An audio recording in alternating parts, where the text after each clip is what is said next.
ओम नमः। श्री महावीराय नमः। श्री द्वादशांग श्रुतदेव्यै नमः। आचार्य श्री आदिसागर महावीर कीर्ति सन्मति सागर गुरुभ्यो नमो नमः।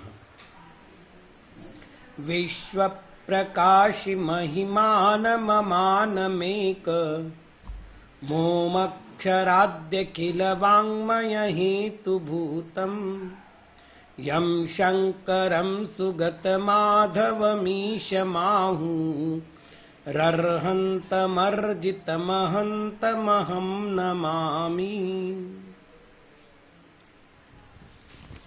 आज सबसे पहले हम लोग परसों के विषय पर आए हुए प्रश्नों की चर्चा कर लेते हैं। पहला प्रश्न है, कुंडलिनी जागरण का अर्थ क्या है?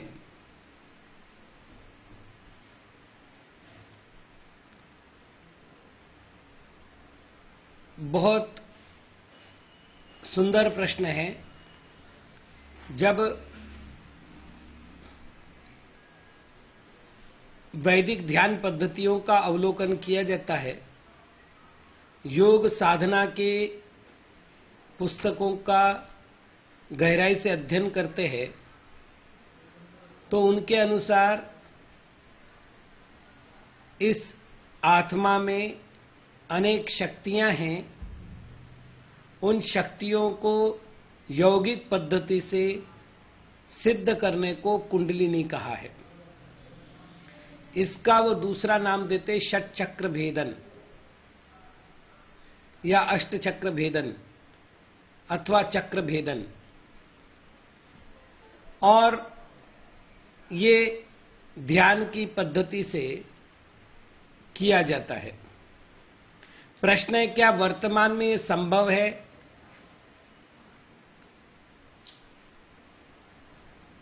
तो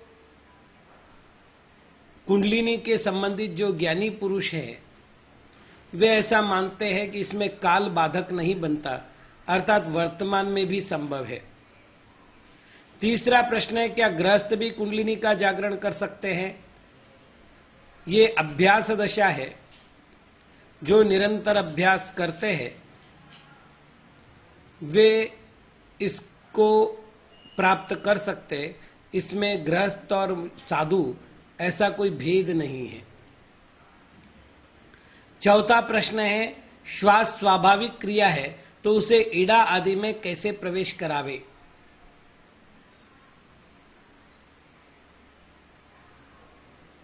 पहली बात तो ये है कि ईड़ा वगैरह में प्रवेश करता है और उससे कोई फल मिलता है, ये बातें इतनी सूक्ष्म है कि हम लोग चर्चाओं के द्वारा नहीं कर सकते। किंतु ये पक्का है कि प्राणायाम के द्वारा श्वास के आयाम को अर्थात लंबाई को बढ़ाया जा सकता है, श्वास को अपने संतुलन में ले जाया जा सकता है और उस समय उपयोग को वहां स्थिर कर सकते हैं जहां योग शास्त्रज्ञों ने कहा है। अगला प्रश्न है, आचार्य श्री विमल सागर जी महाराज, आचार्य श्री सन्मति सागर जी महाराज आदि ने भविष्यगत घटनाओं को बताया है। क्या उन्हें देशावधि ज्ञान था, निमित्त ज्ञान था अथवा और कोई ज्ञान था? देखिए, देशावधि ज्ञान तो हो नहीं सकता क्योंकि अवधि ज्ञान है नहीं, तो अवधि ज्ञान का भेद देशावधि हो नहीं सकता। श्रुत ज्ञान के अनेक भेदों में एक निमित्त ज्ञान है। सन्मुख जो व्यवस्थाएं दिख रही है, उन व्यवस्थाओं पर चिंतन करने बाद जो निष्पत्ति निकलती है उसके आधार पर घटनाओं को बताया जा सकता है। और जहां तक आगम का प्रश्न है, वो निमित्त ज्ञान का पंचम काल में निषेध नहीं करता, तो भविष्य काल को बताने की जो पात्रता है वह ज्योतिष आदि के द्वारा निमित्त ज्ञान से बताई जा सकती है। अगला प्रश्न है, अक्षिण मानस आदि रिद्धि के देश रूप उदाहरण अनेक गुरुओं के जीवन में देखने में आते हैं। तो क्या वर्तमान में अक्षीण मानस रिद्धि है? नहीं भैया, पंचम काल में रिद्धियों का अभाव है, ऐसा स्पष्ट रूप से आगम में पाया जाता है।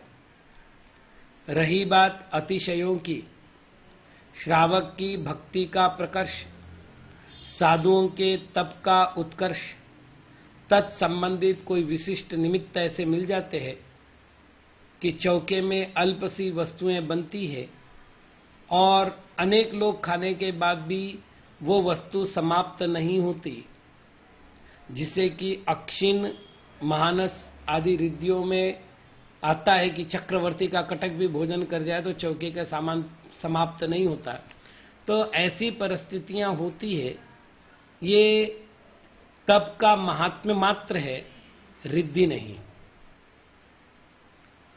अंतिम प्रश्न है, आगम में पंचम काल में वैमानिक देवों का आने का निषेध है।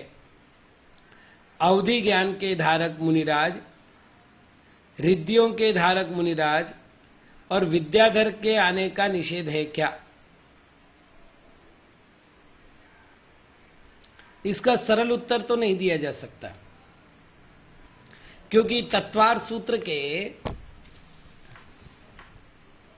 10वें अध्याय में जो अंतिम सूत्र है, क्षेत्र काल आदि के द्वारा सिद्धों में भेद करने चाहिए, वहां पर एक प्रसंग है, समुद्र सिद्ध, नदी सिद्ध, पर्वत सिद्ध, गुफा सिद्ध आदि आदि सिद्धों के कई भेद किए हैं। उसमें एक प्रसंग है कि समुद्र में मनुष्य तो रहता नहीं है, तो समुद्र से सिद्ध कैसे हो सकते?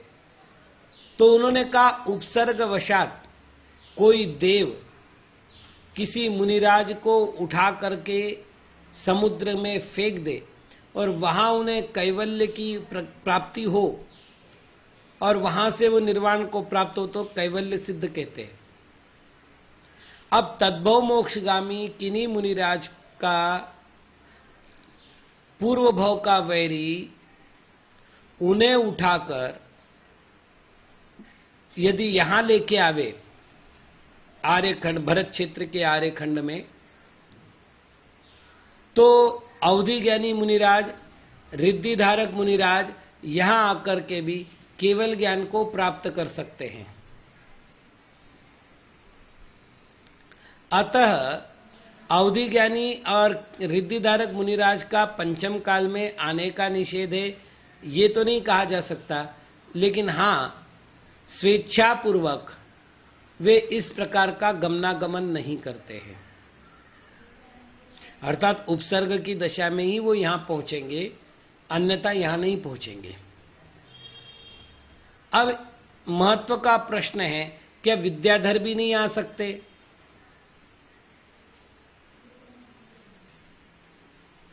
तो विद्याधरों के विषय में एक सामान्य बात है,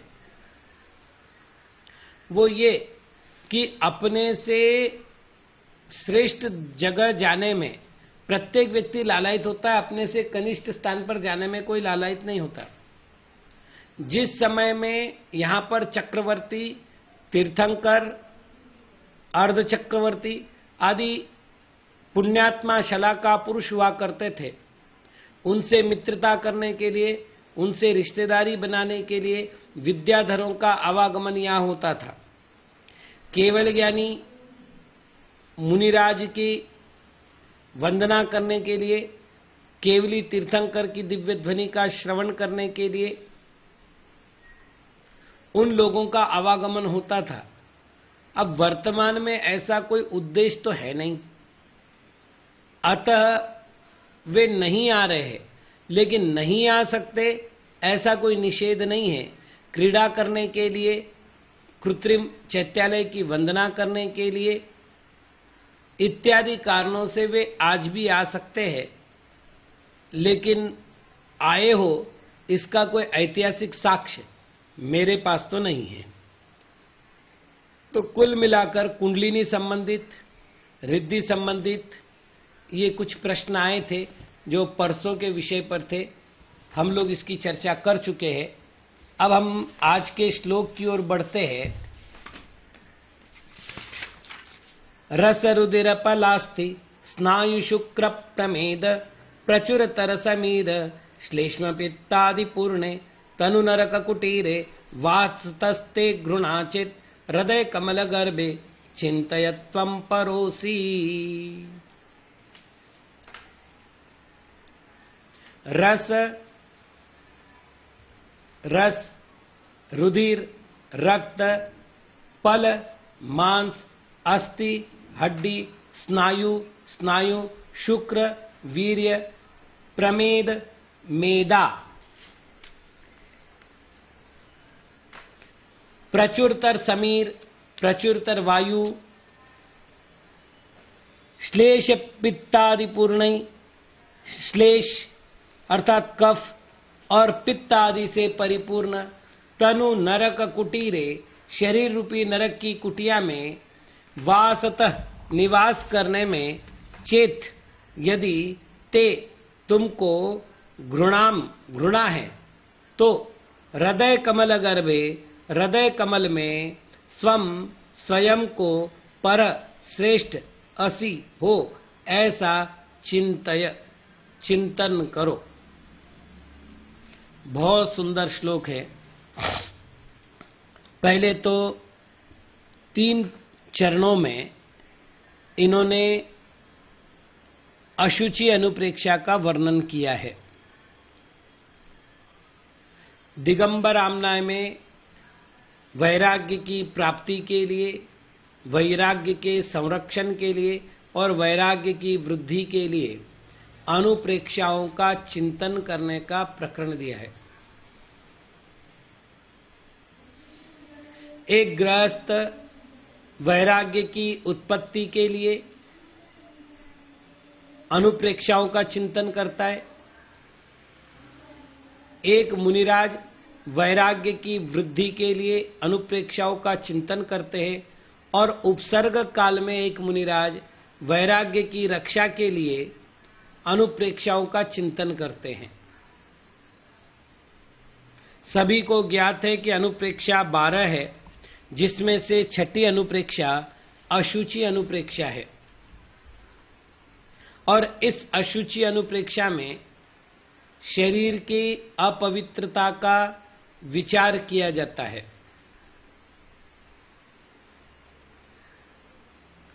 आचार्य उमास्वामी महाराज ने तत्वार्थ सूत्र के 7वें अध्याय में एक विषय दिया है और बहुत सुंदर विषय है। यदि 12 अनुप्रेक्षाओं का चिंतन करने की क्षमता, पात्रता इत्यादि ना हो, समय ना हो, तो कम से कम 2 अनुप्रेक्षाओं का चिंतन तो करना ही चाहिए। अब आचार्य उमास्वामी महाराज के शब्दों में ही अपन देख लेवे। उन्होंने कहा, जगत काय स्वभावौ वा संवेग वैराग्यार्थम। जगत स्वभाव और काय स्वभाव, जगत स्वभाव का चिंतन किया जाता है संसार अनुप्रेक्षा में और काय स्वभाव का चिंतन किया जाता है अशुचि अनुप्रेक्षा में। आचार्य महाराज कह रहे हैं जगत काय स्वभावौ, ये प्रथमा विभक्ति का द्विवचन है। रामः रामौ, तो जगत काय स्वभावः जगत काय स्वभावौ, चूंकि 2 अनुप्रेक्षा करे, एक जगत विषयक और एक काय विषयक। तो जगत काय स्वभावौ वा संवेग वैराग्यार्थम, काय के लिए करना है? संवेग और वैराग्य की प्राप्ति के लिए। तो जगत स्वभाव का चिंतन करने से संवेग की अभिवृद्धि होती है और काय स्वभाव का चिंतन करने से वैराग्य की अभिवृद्धि होती है।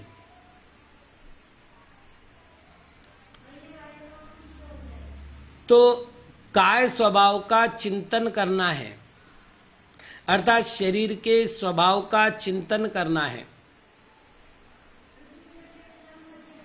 अब शरीर के स्वभाव का चिंतन करने का जो आरंभ हो सकता है वो होता है उत्पत्ति के क्षण से लेकर के गर्भावस्था, जन्मावस्था आदि संबंधित सारी अपवित्रताएं, अर्थात इस शरीर की उत्पत्ति कैसे हुई, इस शरीर की वृद्धि कैसे हुई, इस शरीर का गर्भ से निस्सरण कैसे हुआ, ये सारे विचार इस अनुप्रेक्षा में किए जाते हैं। यहां इतनी विस्तृत बात न करते हुए उन्होंने कहा इस शरीर में अपवित्र पदार्थ भरे हुए हैं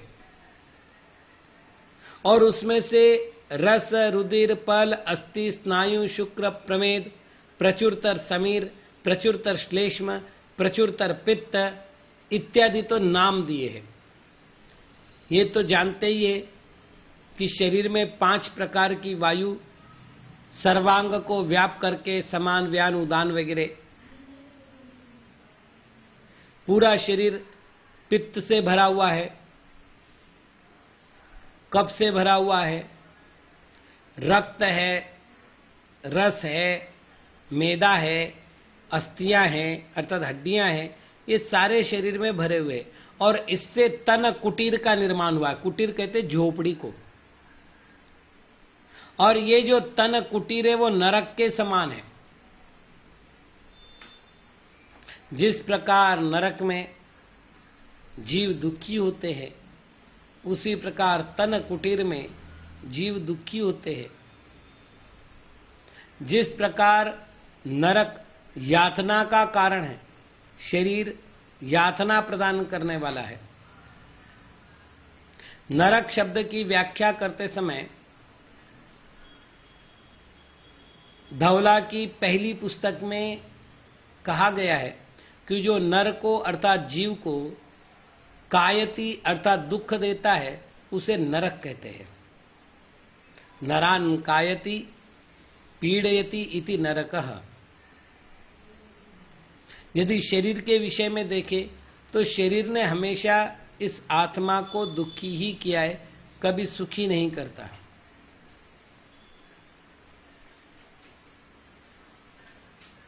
इस शरीर में लगभग 6 करोड़ रोग है, 5 करोड़ 68 लाख इस प्रकार पूरी संख्या दी गई आगम में, मतलब लगभग 6 करोड़ के आसपास रोग है। कब किस रोग का उद्रेक हो जाएगा कोई पता नहीं है। आज जो विविध प्रकार के रोग उत्पन्न हो रहे हैं, अभी कुछ दिन पहले मेरे पास कुछ वैद्य लोग बैठे हुए थे, आयुर्वेद संबंधित चर्चा हो रही थी। एक प्रश्न चला कि महाराज आयुर्वेद अपूर्ण है। मैंने कहा वो कैसे? बोले महाराज रोज नए रोग उत्पन्न हो रहे। बीच में सन फ्लू हुआ था, स्वाइन फ्लू, उसके पहले जो है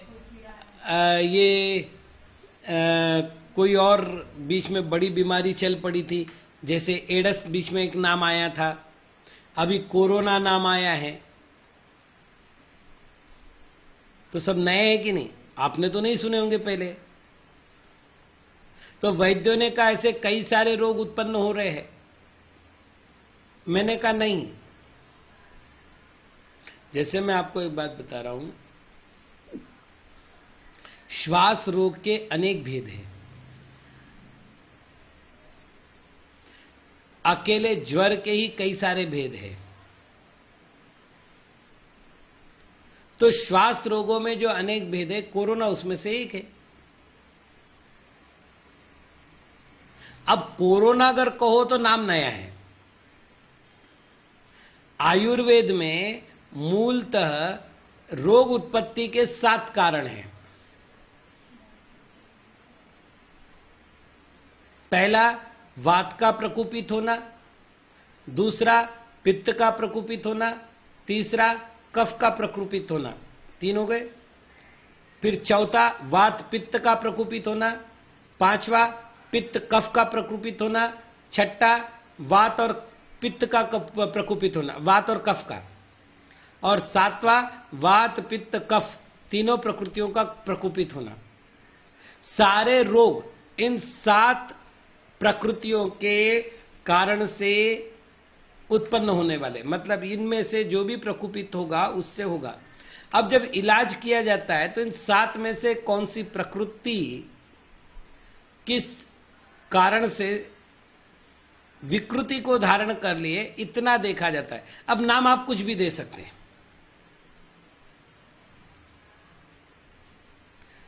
हां, आयुर्वेद में रोगों के 3 भेद किए हैं। एक असाध्य, दूसरा साध्य और तीसरा कष्ट साध्य। जिसकी चिकित्सा करना सरल है वो साध्य, जिसकी चिकित्सा करना संभव नहीं है वो असाध्य, जिसकी चिकित्सा करना कठिन तो है किंतु हो सकती है, उसे कहते कष्ट साध्य।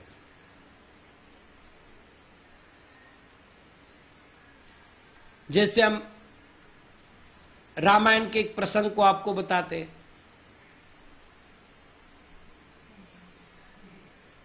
कि वहां पर, मैं वैदिक रामायण की बात नहीं कर रहा हूं, जैन रामायण के अनुसार रावण ने शक्ति प्रयोग किया, अमोघ विजया नाम की शक्ति, और उस शक्ति के प्रयोग के कारण से लक्ष्मण मूर्छित हो गए और मूर्छा प्राणांतकारिणी थी।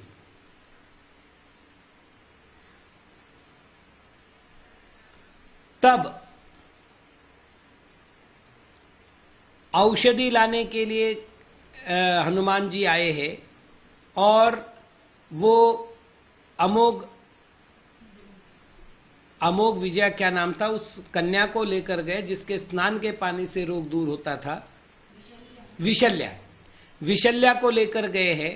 पहले तो उन्होंने स्नान के पानी को ही मंगाया था, लेकिन उनके पिता ने कहा कि हम अपनी कन्या को, जिसको लक्ष्मण के लिए सोच रहे हैं, उसको इस तरह नहीं कर सकते, आप इसी को ले जाओ। और हनुमान जी उसको लेके गए। उसका स्पर्श होने के बाद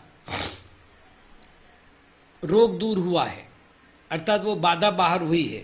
अब यहां यदि देखते हैं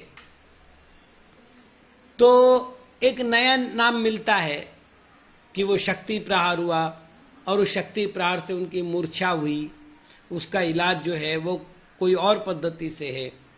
तो इस प्रकार से रोगों के नाम नहीं हो सकते हैं, किंतु ऐसा होते हुए भी वो 7 प्रकार से बाहर नहीं जा सकते, और उनकी जो क्षमता है वो 3 प्रकार से बाहर नहीं जा सकते, यानी साध्य, असाध्य और कष्ट साध्य, इनसे बाहर नहीं जा सकते। तो ऐसे तन नरक कुटीरे वासतः उसमें रहने से यदि घृणा चेत, यदि आपको घृणा हो तो भैया हृदय कमल गर्भे, हृदय रूपी कमल के गर्भ में आप परोसी स्वम चिंतय, मैं परमात्मा हूं, मैं श्रेष्ठ आत्मा हूं, मैं इस शरीर से भिन्न एक आत्मा हूं, ऐसा तुम चिंतन करो। आगे श्लोक है, अजरममरमेयम् ज्ञान दृग्वीर्य शर्मा स्पदम विपदमिष्टम स्वस्वरूपम यदि त्वं कुरु हृदय नभोन्तर मानसं निर्विकल्पम वपुष विषम रोगे नश्वरे मा रमस्व। अजम जन्म से रहित, अमरम मरण से रहित, अमेयम अपरिमित, ज्ञान दृग्वीर्य शर्मास्पदम, ज्ञान दृग ने दर्शन, वीर्य और शर्म अर्थात सुख, इनके स्थान स्वरूप, अविपदम विपत्तियों से रहित, स्वस्वरूपम स्वस्वरूप। यदि तव इष्टम, यदि तुमको इष्ट हो, त्वम तो तुम हृदय नभ, हृदय के आकाश के अंतर मानसम, मन को निर्विकल्पम कुरु, निर्विकल्प करो। विषम रोगे, विषम रोग से युक्त नश्वरे वपुषि, नश्वर शरीर में मां रमस्व, रमण मत करो। यहां अब दो बात दे रहे हैं। भेद विज्ञान के द्वारा हम ये जान पाते हैं कि आत्मा भिन्न है और शरीर भिन्न है। शरीर के विषय में तो पिछले पद्य में बहुत सी बातें बताई गई है। यहां केवल एक बातें बता रहे हैं, विषम रोगों से यानी अनेक प्रकार के रोगों से युक्त है और इस कारण से शरीर नश्वर है। वहां ये दो बातें नहीं बताई थी, यहां दो बातें विशेष बताई गई है, मतलब कि विषम रोग से युक्त है और उस कारण से नश्वर भी है। तो कह रहे इस शरीर में रमण मत करो। एक बात है, उपयोग कहीं ना कहीं तो रहेगा। तो यदि हमने शरीर में रमण नहीं किया तो प्रश्न है रमण कहां करें, कहां अपने उपयोग को लगावे, कहां अपने उपयोग की स्थिरता को लावे। तो तीन चरणों के द्वारा आचार्य महाराज कह रहे उस आत्मा में उपयोग को लगाओ जिसका स्वरूप ऐसा है।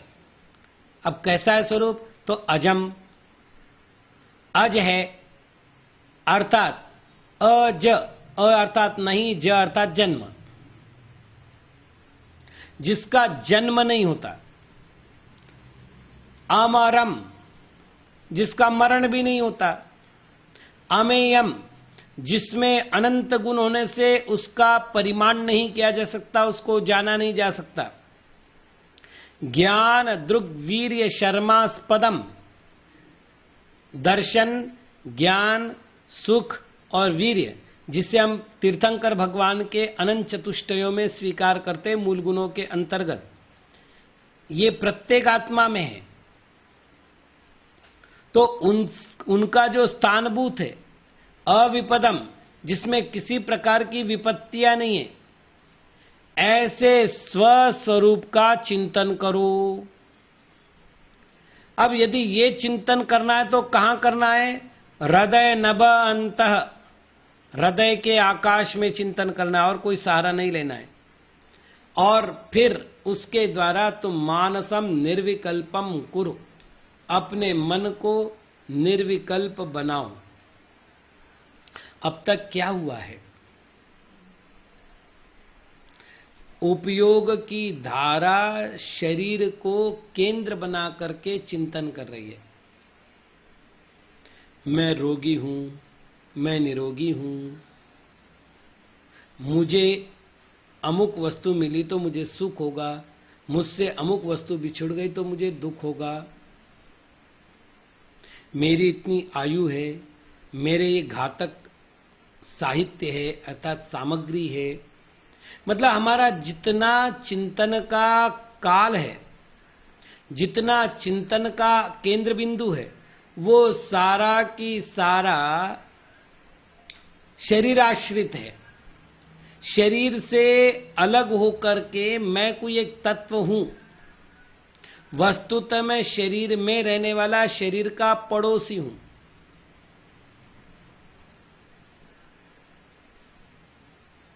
घर में रहती हुई बिटिया भी समझती है कि ये मेरा घर नहीं है, मेरा घर तो कहीं और है, अनजाने देश में। वह उसी के सपने संजोती है। ठीक उसी प्रकार इस आत्मा को ये जानना चाहिए कि ये मेरा स्थान नहीं है तन कुटीर। मैं तो उस स्थान का स्वामी हूं जिस स्थान से पुनः आवागमन नहीं होता। लेकिन प्रायः करके इस तरह की दशा नहीं होती और विकल्पों की उत्पत्ति मन में उछलती रहती है। और उन विपत्तियों के कारण से निरंतर आपत्तियों को झेलता हुआ यह आत्मा दुखों को प्राप्त करते रहता है। आचार्य महाराज कह रहे हैं, देखिए ध्यान का जो मूल उद्देश्य है वह सुख की प्राप्ति है। तो आचार्य महाराज कहते हैं दुख कायाश्रित है, शरीराश्रित है, सुख आत्माश्रित है। अतः देहाश्रित बुद्धि को त्याग करके यदि आत्माश्रित उपयोग को स्थिर किया जाएगा तो वो आत्माश्रित उपयोग हमें अनंत सुखी करने में सहयोगी बन सकता है। अतः आचार्य महाराज कह रहे हैं, नश्वरे विषम रोगे वपुषि मा रमस्व किंतु मानसम निर्विकल्पम कुरु। इस शरीर में रमण मत करो, अपने मन को निर्विकल्प करो, और निर्विकल्प करने के लिए तुम आत्मस्वरूप का चिंतन करो। तो आचार्य श्री की इस बात से प्रेरणा लेकर आत्मस्वरूप की कम से कम भावना तो हमें करनी ही चाहिए। ओम नमः।